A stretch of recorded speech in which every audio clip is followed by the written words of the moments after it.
Bismillahirrohmanirrohim. Assalamualaikum warahmatullahi wabarakatuh. Bagaimana kabarnya semua, Ananda soleh-soleha? Bagaimana kabar ayah bunda di rumah? Semoga semuanya dalam keadaan sehat, bersemangat dan berbahagia untuk mengikuti pembelajaran karakter kita hari ini.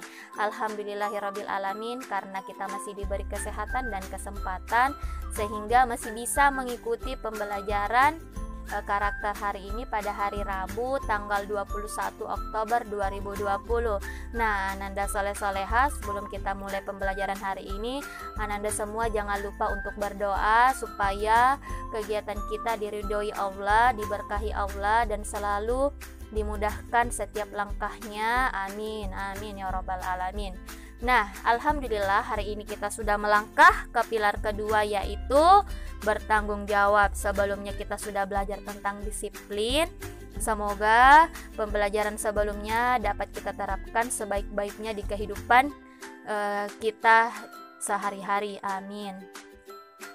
Oke, tanggung jawab atau responsibility. Jadi anak yang bertanggung jawab itu menunjukkan perilaku yang terpuji. Apa sih itu tanggung jawab? Pasti semuanya sudah sering mendengar kata tanggung jawab. Kata tanggung jawab. Ayo, siapa yang tahu apa itu tanggung jawab? Anak yang tanggung jawab itu seperti apa? Oke, Bunda kasih tahu sedikit ya. Jadi anak yang bertanggung jawab itu selalu bersungguh-sungguh, selalu berusaha memberikan yang terbaik dalam segala sesuatu yang dilakukannya, bersedia menerima akibat perbuatannya. Jadi kalau ada yang kita lakukan, misalkan belajar, harus bersungguh-sungguh, harus giat, mengaji harus bersungguh-sungguh, murojaah harus sungguh-sungguh, tidak boleh terlalu banyak main. Nah, kemudian anak yang bertanggung jawab itu selalu bersedia menerima akibat perbuatannya, bertanggung jawab atas apa yang dilakukannya. Nah, setiap anak atau setiap anak muslim, setiap manusia itu mempunyai tanggung jawab baik terhadap diri sendiri, terhadap keluarga, agama, dan lingkungan sekitarnya. Adapun ciri-ciri anak yang bertanggung jawab. Yang pertama, memiliki sikap percaya diri. Jadi dia berani tampil di depan orang lain, selalu percaya diri, selalu yakin akan kemampuan dirinya sendiri. Yang kedua, berperilaku tidak merugikan orang lain. Jadi tidak merugikan orang lain ya. Anak yang bertanggung jawab itu tidak merugikan orang lain, tidak membuat orang sedih, tidak membuat orang merasa rugi karena perbuatannya. Jadi orang di sekitarnya itu selalu senang berteman sama dia, selalu senang berbagi sama dia, sama anak yang bertanggung jawab. Nah, berhati-hati dalam melakukan sesuatu, jadi harus hati-hati, teliti, tidak boleh ceroboh. Disiplin dalam kehidupan sehari-hari, semua yang dilakukannya dilakukan dengan tepat waktu, disiplin.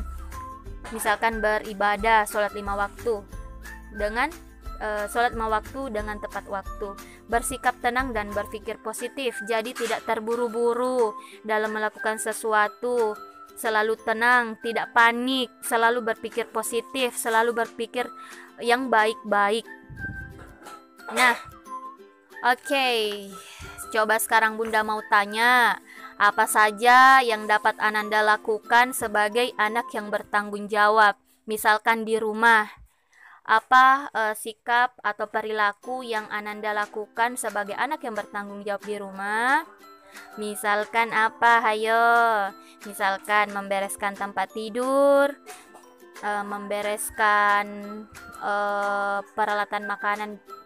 peralatan makanannya jika sudah makan, cuci piring sendiri misalkan ya, anak yang mandiri, anak yang bertanggung jawab. Kemudian membereskan mainan, kalau sudah main, membereskan buku kalau sudah belajar, membereskan pakaian sekolahnya, membereskan apa lagi ya?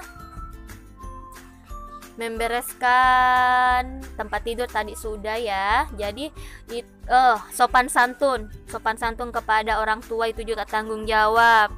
Berbakti kepada kedua orang tua di rumah, belajar, menyelesaikan tugas dari sekolah.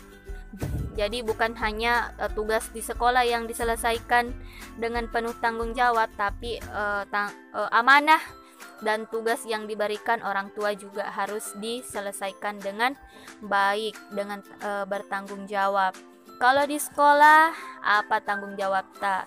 Misalkan di kelas itu kita semua bertanggung jawab supaya bisa menjaga kebersihan kelas, bertanggung jawab atas apa yang ada di dalam kelas, misalkan tidak mencoret-coret tembok, tidak mencoret-coret meja, menjaga kerapian dan kebersihan kelas ya, melaksanakan tugas piket membersihkan di kelas. Nah, itu tanggung jawab loh ya. Apalagi ya, menyelesaikan tugas, mengerjakan tugas, membantu Ustadz Bunda. Kemudian kalau contohnya tanggung jawab di lingkungan rumah apa? Ikut bergotong royong, ikut membersihkan masjid, karena itu sama-sama kita pakai untuk sholat ya. Jadi harus kita sama-sama menjaga kebersihannya. Bertanggung jawab terhadap lingkungan sekitar rumah. Misalkan kalau ada sampah dilihat, baru bukan kita yang misalkan buang sampah sembarangan ya, kita juga punya tanggung jawab atas lingkungan tersebut supaya bersih. Jadi sebagai anak yang bertanggung jawab juga harus, walaupun bukan kita yang berbuat, tapi harus pungut itu sampah dan bersih lagi. Nah, ketika kita sudah melakukan hal-hal yang positif tadi, sudah memberikan contoh yang baik, sudah berperilaku tanggung jawab di rumah, di sekolah, dan di lingkungan rumah, bagaimana perasaan Ananda? Pasti kita merasa senang kan? Merasa bangga sama diri kita, merasa percaya diri, merasa dapat diberi amanah, dapat dipercaya sama orang lain. Kita lebih berani. Iya, kita lebih berani, kita lebih bertanggung jawab sama diri sendiri karena sudah dilatih di rumah, di sekolah, dan di lingkungan rumah. Dan kalau kita lakukan sikap atau perilaku bertanggung jawab tadi, nah, mengapa kita harus menjadi anak yang bertanggung jawab? Kenapa penting kita menjadi anak yang bertanggung jawab? Karena kita hidup atau kita berbaur dengan orang lain. Jadi kita harus menjadi anak yang bertanggung jawab supaya dapat menyenangkan orang lain, tidak merugikan orang lain. Kemudian anak yang bertanggung jawab itu ciri-ciri anak yang sukses nantinya. Jadi harus dilatih dari sejak kecil. Mengapa kita harus menjadi anak yang bertanggung jawab? Supaya kita nanti kalau sudah besar itu disiplin, bisa mandiri, dipercayai orang lain, bisa menjadi pemimpin bagi orang banyak, insya Allah. Amin amin ya rabbal alamin.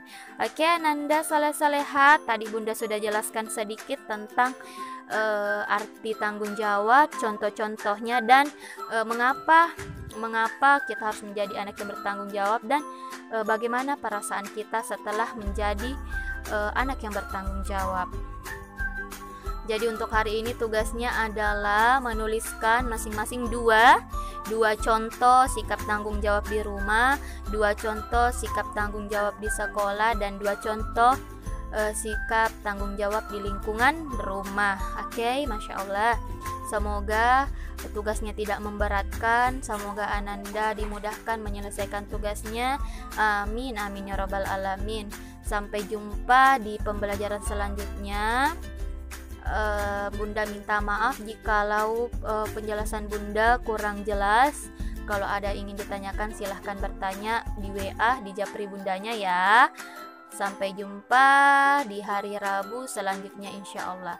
Assalamualaikum warahmatullahi wabarakatuh.